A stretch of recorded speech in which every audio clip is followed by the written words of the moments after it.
আমার বন্ধুগণ খেয়াল করুন, তাহলে আল্লাহ রাব্বুল আলামিন আমাদের সৃষ্টি করেছেন, এতে আমরা কোনো সন্দেহ পোষণ করি?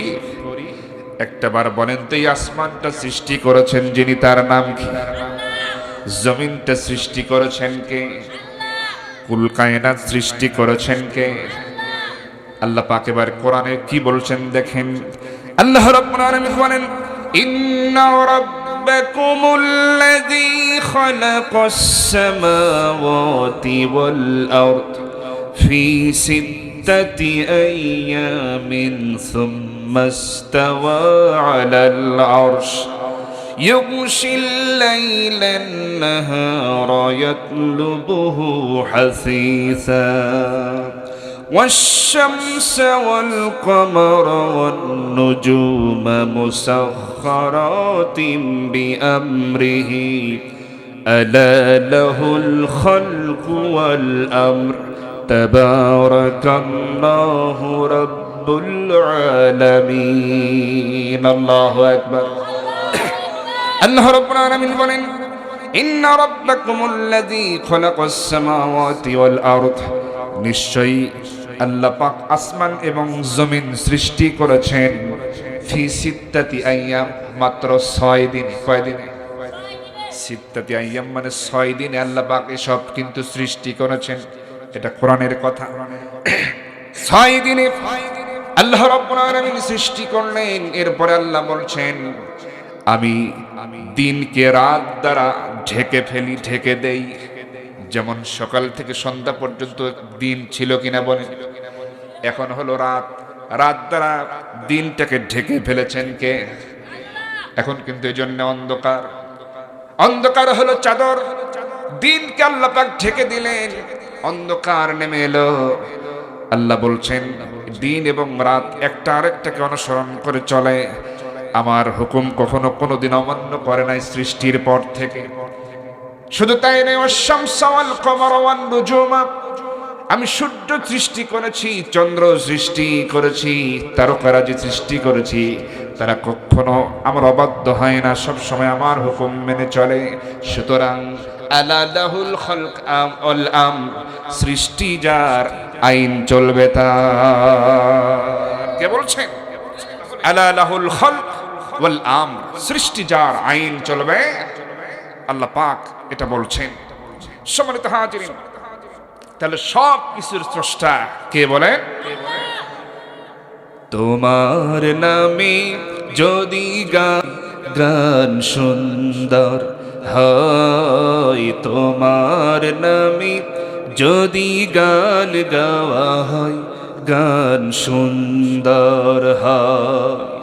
তোমার সৃষ্টি পানে যদি চাওয়া হয়, চোখ সুন্দর হয়। তোমার নামে যদি গান গাওয়া হয়, গান সুন্দর হয়।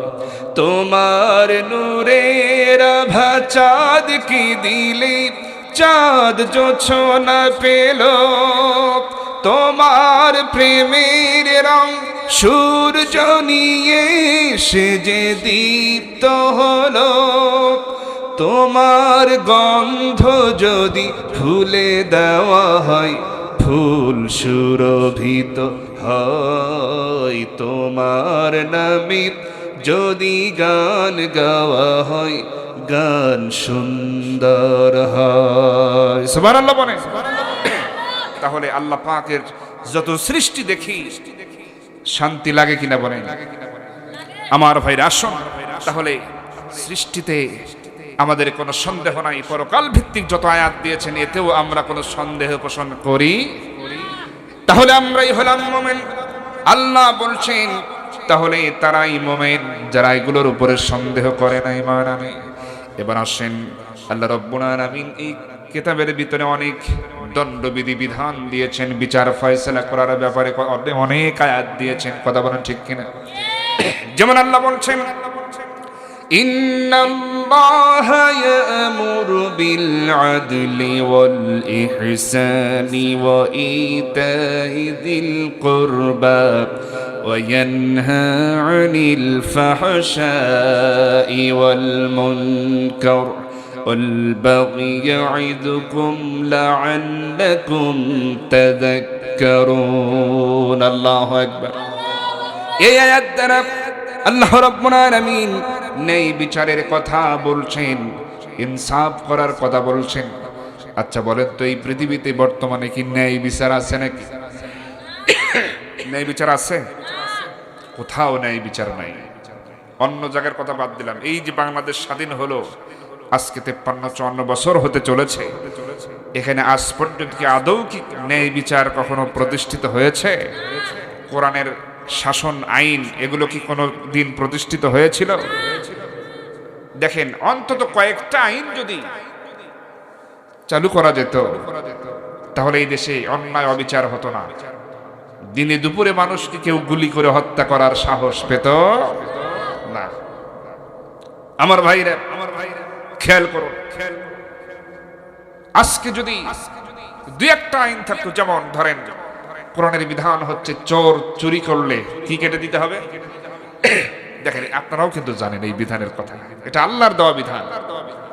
যদি এটা থাকতো বিগত বছরে যারা শাসন ক্ষমতায় ছিল, তাহলে এই আইনটা যদি থাকতো চুরি করলে হাত কাটা, তাহলে আমরা দেখতাম যে অধিকাংশ এমপি মন্ত্রী হাত কাটা অবস্থায় সংসদে দাঁড়ানো। কথা বলেন ঠিক কিনা?